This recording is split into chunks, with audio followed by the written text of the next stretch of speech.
modération, normalement, c'est jusqu'à 1 verre par jour pour une femme, jusqu'à 2 verres par jour pour un homme. Et ça, c'est dû au fait que les hommes métabolisent mieux l'alcool que les femmes. Alors, c'est pas sexiste.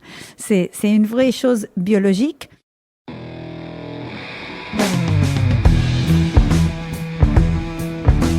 Le vin, le jaja, le pinard, le pif. Il existe une ribambelle de termes pour désigner ce breuvage que nous aimons tant, le jus de raisin fermenté. Et parce que vous et moi l'aimons passionnément, je vous propose de découvrir les secrets d'un bon vin. Parcourons ensemble le vignoble à la rencontre de vigneronnes et vignerons valeureux et engagés pour des discussions hautes en couleurs. Nous voyagerons à travers les régions, les cépages, les savoir-faire et les belles histoires du monde du vin. Je suis Romain Becker et je vous souhaite la bienvenue dans le bon grain de l'ivresse. Cancérigène, provocateur d'ivresse et d'alcoolisme, calorique. Voilà pêle-mêle quelques arguments avancés contre le vin. Certains expliquent même que le risque pour la santé apparaît dès le premier verre. Ces discours, nous les avons toutes et tous entendus. Et si une partie de la filière vin est vent debout contre ces affirmations, je trouve que les contre-arguments ne sont pas toujours bien étayés. Voilà pourquoi j'ai décidé d'en discuter avec la vigneronne argentine Laura Catena. Une vigneronne qui défend le vin, c'est facile, me direz-vous, et vous n'auriez pas tort. Oui, mais voilà, Laura Catena n'est pas n'importe quelle vigneronne. Avant tout, Laura est médecin. Le sujet des effets de l'alcool sur la santé, elle s'est penchée dessus très sérieusement, en lisant des publications scientifiques et en regardant de près les études menées. Elle apporte donc des arguments nuancés et fondés au débat. Tout ce que j'aime. Bonjour Laura Catena. Bonjour Romain. Je te remercie beaucoup d'avoir accepté mon interview et d'être au micro du Bon Grain de l'Ivresse aujourd'hui. Alors, nous sommes à Paris, dans le 5e arrondissement. On vient de déjeuner ensemble dans un super restaurant qui s'appelle Selva. Selva. Et, voilà, qui met l'accent sur la cuisine sud-américaine et on s'est régalé. Et là, on s'apprête à discuter. On est au soleil, il y a une petite fenêtre où on a la vue sur la Sorbonne, donc on est pas mal là. On est très bien. Alors, je suis ravi d'être avec toi aujourd'hui. On s'est croisés plusieurs fois ces derniers mois. Oui. Notamment, c'est toi qui m'as remis mon diplôme sur scène du WST4. C'est quand même un honneur assez important. Je te remercie. Ah oui, je suis la présidente honoraire du WSCT. C'est une des plus belles choses que j'ai fait dans ma vie, de donner ces diplômes. C'est vraiment un honneur pour moi. Eh ben, l'honneur est partagé. Mais au-delà de ça, donc tu es à la tête du domaine Catena Zapata, qui est un domaine emblématique d'Argentine. Et avant qu'on rentre dans le vif du sujet qui nous réunit aujourd'hui, est-ce que tu pourrais te présenter, s'il te plaît ? Oui, d'accord. Alors, moi, je suis médecin de profession et j'avais aucune intention de travailler dans le domaine familial. Mais comme je pense beaucoup parmi nous, les vignerons, je suis allée très loin, mais je suis revenue. Et alors, notre domaine a été fondé par mon arrière-grand-père italien, Nicola Catena, qui a planté ses premières vignes en 1902. Après, mon grand-père, mon nonno, a continué la tradition. Et il y avait aussi des femmes qui travaillaient, mon arrière-grand-mère, ma grand-mère. Et après, c'est mon père, Nicolas Catena Zapata, qui est connu dans le monde comme la personne qui a mis le vin argentin dans le world map. Parce qu'en effet, l'Argentine n'exportait pas beaucoup de vin avant les années 1990. Et c'est mon père qui a commencé à exporter des vins de haute gamme, des Chardonnay, des Malbec, des Cabernet Sauvignon. Et c'est comme ça que le vin argentin est connu dans le monde à cette époque-là. Et que le Malbec est devenu comme le vin argentin. Non, c'est un cépage originaire de la France, de Cahors, qui est venu en Argentine au milieu du 19e siècle.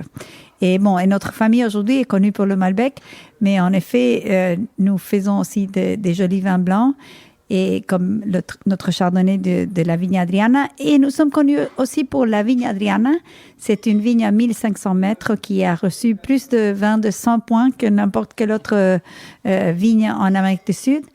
Et cette vigne produit des chardonnays comme White Stones et White Bones qui sont très fins, de petites parcelles, des Malbecs comme le Mundus. Et aujourd'hui, c'est pour ça qu'on est connu. Et moi, je suis connue parce que je suis la fille de mon père. Et en effet, je dis toujours que mon objectif, c'est de continuer son travail, de placer le vin argentin parmi les plus grands vins du monde.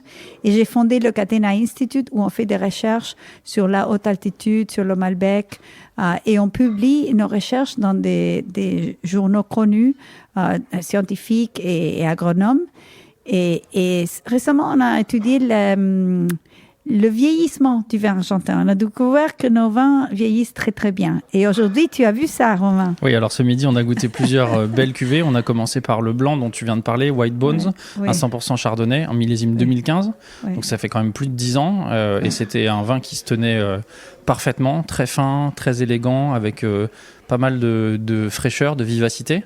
Et après, on a eu, alors je sais que je vais faire saliver beaucoup de monde là, mais on a eu l'occasion de goûter la cuvée Catena Alta en 100% Malbec, qui est une de vos cuvées emblématiques, millésime 2000, et un 100% Cabernet Sauvignon de 1994, qui était évolué dans le bon sens du terme, avec ce côté balsamique, bois de santal, de cèdre, très élégant, des tanins parfaitement fondus. C'était vraiment délicieux. Merci encore c'est des vins de montagne. De goûter ça. Oui. Il y a quelques années, tu as publié un livre qui s'appelait Malbec, mon amour. C'est ça. Oui. Est-ce que tu peux essayer de transmettre l'amour que tu as pour le Malbec aux auditeurs et aux auditrices de ce podcast, s'il te plaît? Oui, et en effet, j'ai choisi le nom en français. Le livre a été publié en espagnol, en portugais, en anglais et en français, mais le titre est toujours Malbec, mon amour.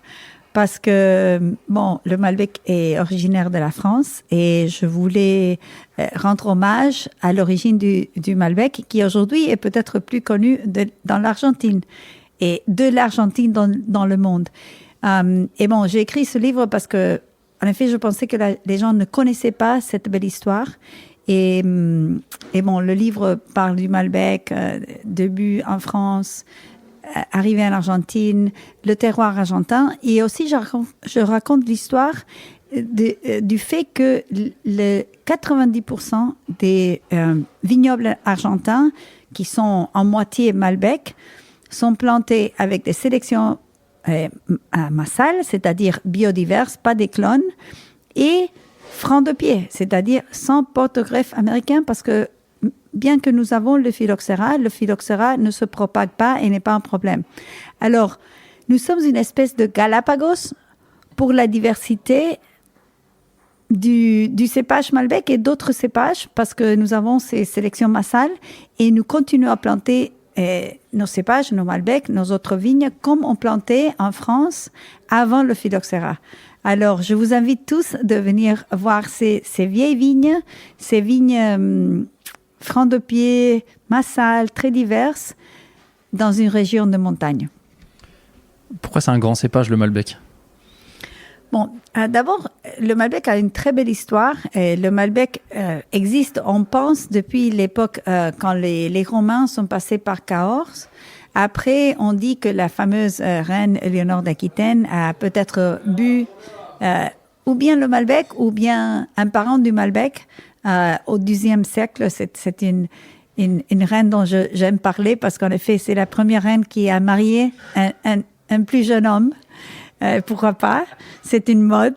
Et c'est elle qui l'a commencé. Et elle a vécu jusqu'à 83 ans. Peut-être parce qu'elle a bu le Malbec.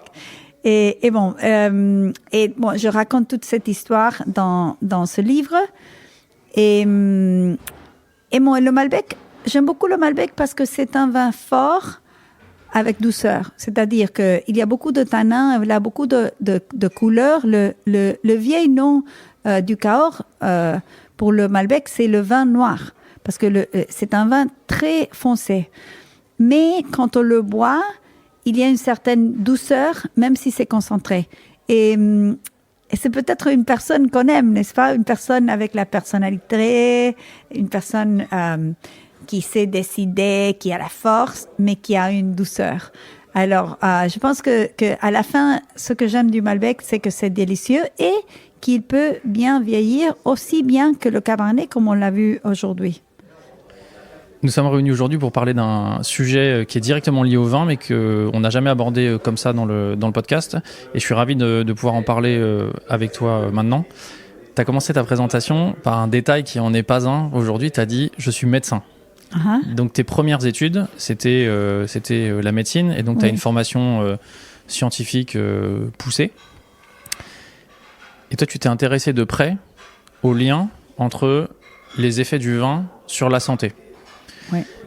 Ces derniers mois ou ces dernières années, il y a beaucoup en France, il y a beaucoup de personnes qui critiquent la consommation d'alcool, à bon escient à certains égards, il me semble, et qui prennent le vin comme cible en expliquant que c'est un produit qui est nocif pour la santé, en se basant notamment sur une recommandation de l'Organisation mondiale de la santé il y a quelques années qui disait que il y avait pas, que l'alcool était dangereux dès la première goutte. En anglais, il disait no safe level of consumption.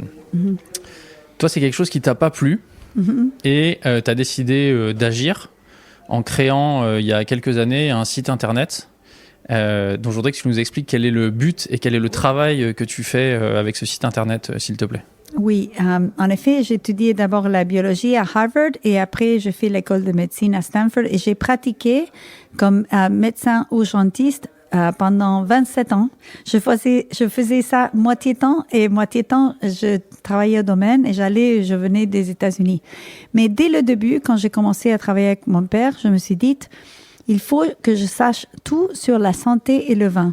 Parce que si je suis producteur de vin, je ne veux pas faire un produit qui n'est pas bon pour les personnes.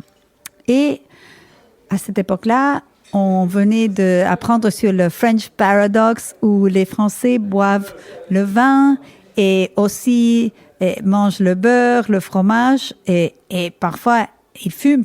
Heureusement, aujourd'hui, il y a moins de fumeurs, mais ils avaient moins de crises cardiaques. Alors, on se demandait pourquoi ça. Alors, on a fait des études partout dans le monde où on a trouvé une corrélation entre boire en modération, et modération, normalement, c'est jusqu'à 1 verre par jour pour une femme, jusqu'à 2 verres par jour pour un homme, et ça, c'est dû au fait que les hommes métabolisent mieux l'alcool que les femmes. Alors, c'est pas sexiste. C'est une vraie chose biologique. Et les gens qui boivent en modération, normalement, vivent plus et ont moins de problèmes cardiaques et moins de diabète. Alors ça, c'est de la science, de la littérature qui a été démontrée dans tous les pays du monde pendant des décennies. Le French Paradox, puisque tu en parles, c'est quelque chose qui a été remis en cause depuis, notamment la validité de l'étude ou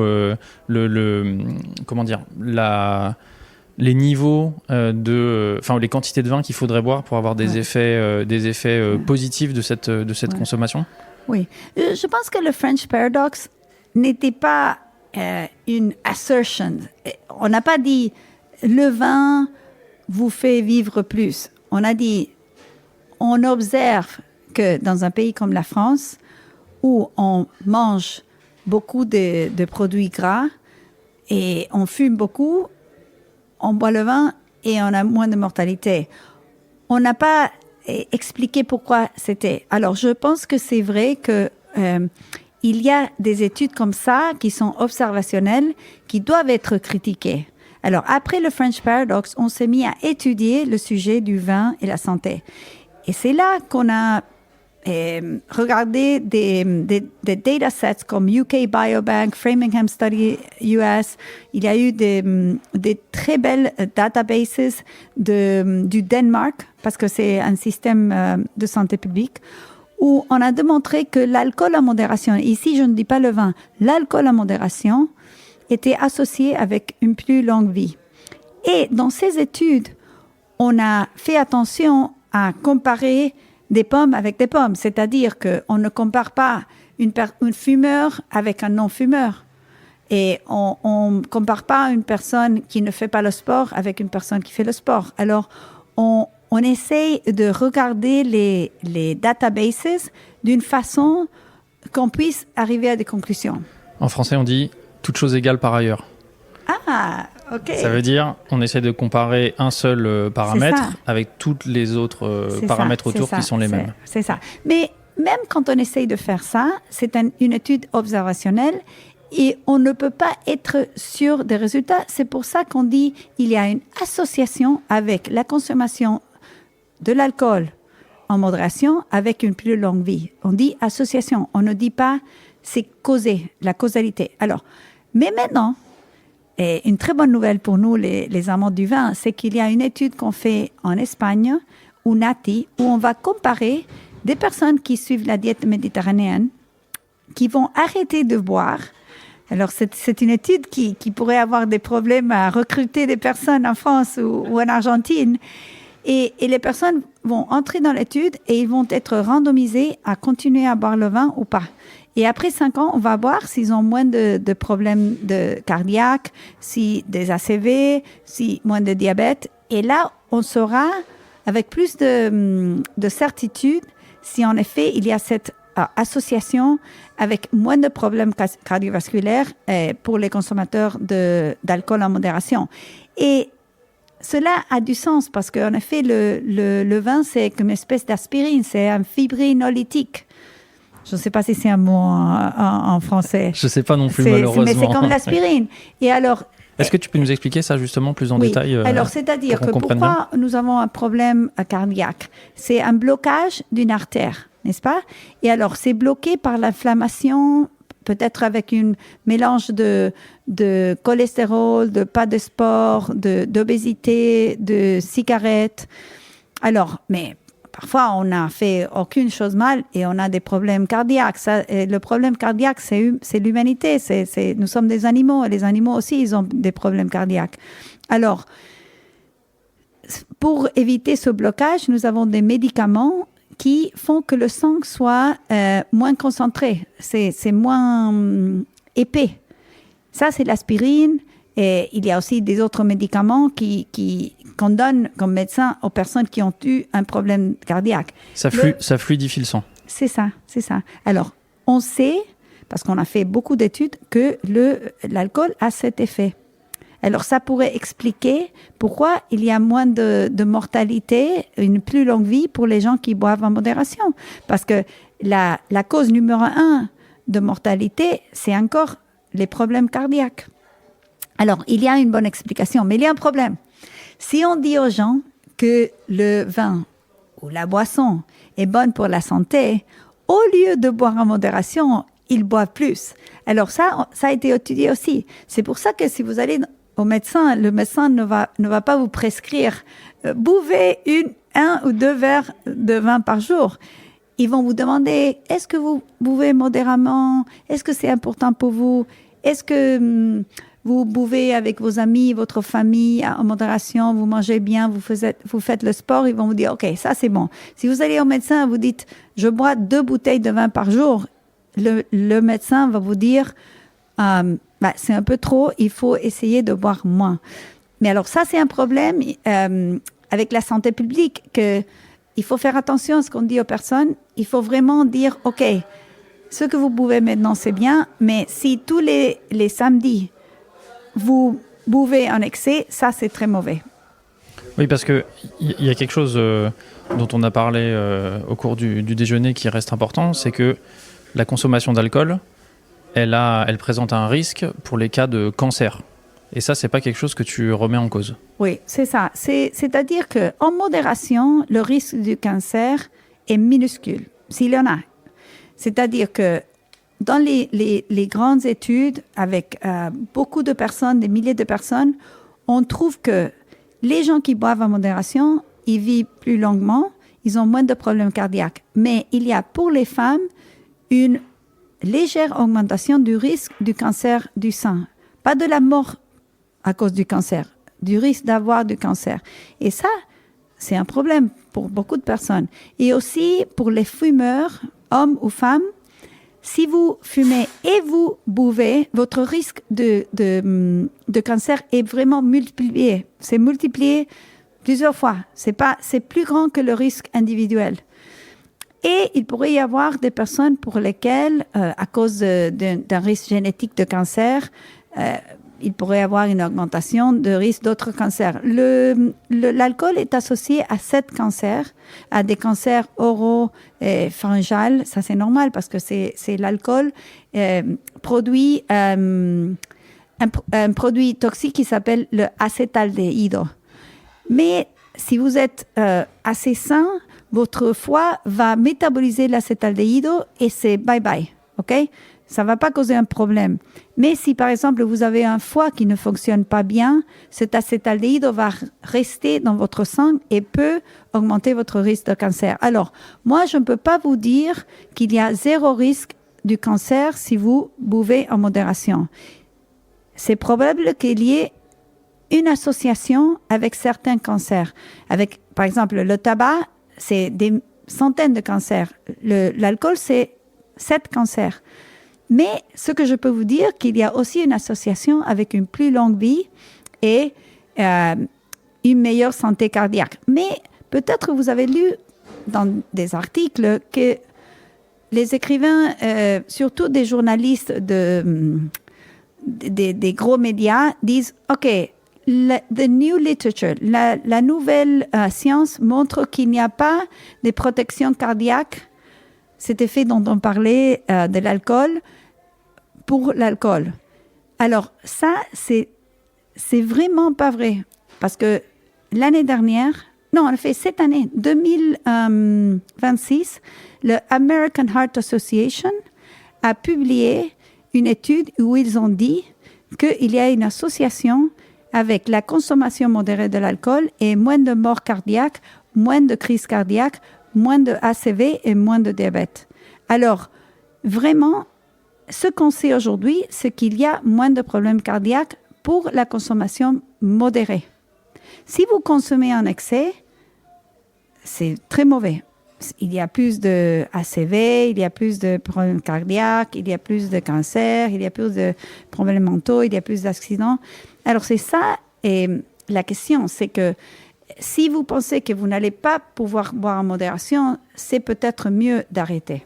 Donc, finalement, c'est le mot modération qui compte énormément pour toi. Oui. Et en France, les standards, tu vas me dire si ça te paraît, ce que tu en penses. En France, on dit c'est 2 verres standard maximum par jour. Oui. Et en une semaine, c'est pas plus de 10 verres et c'est au moins 2 jours sans alcool dans la semaine. Oui.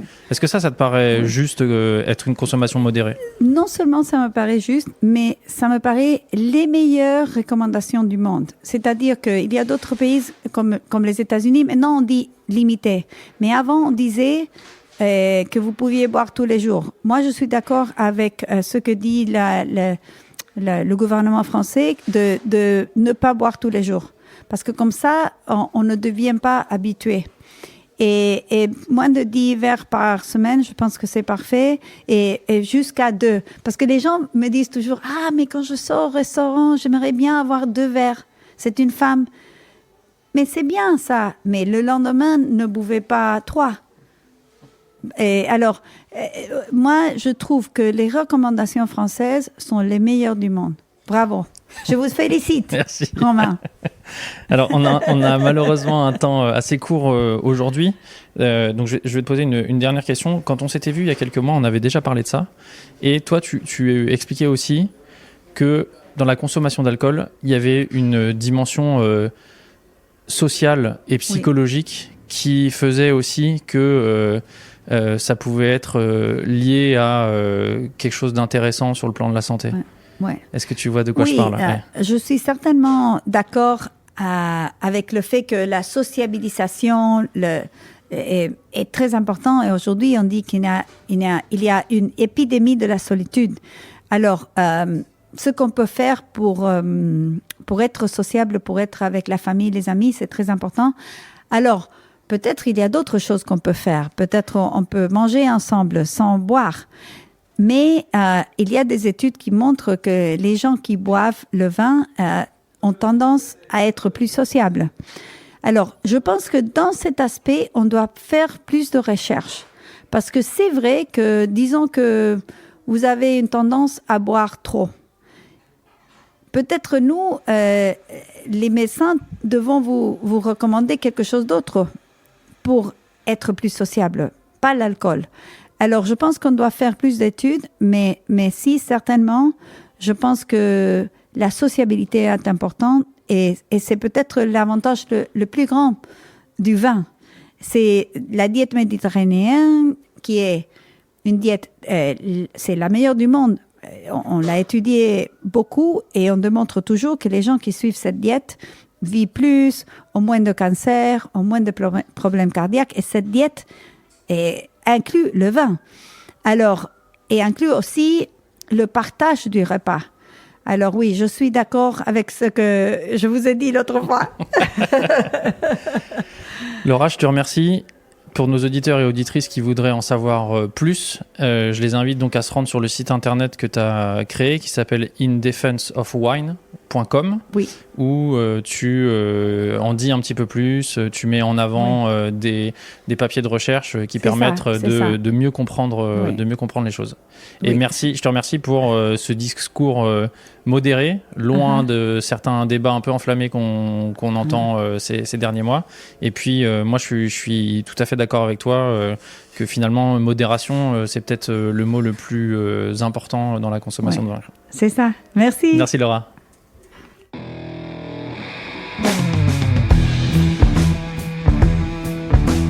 Merci Laura d'avoir apporté de la nuance à ce débat explosif. Chers auditeurs et chères auditrices, vous voilà désormais, je l'espère, mieux armés pour vous faire une opinion. Je suis Romain Becker et vous écoutez Le Bon Grain de l'Ivresse.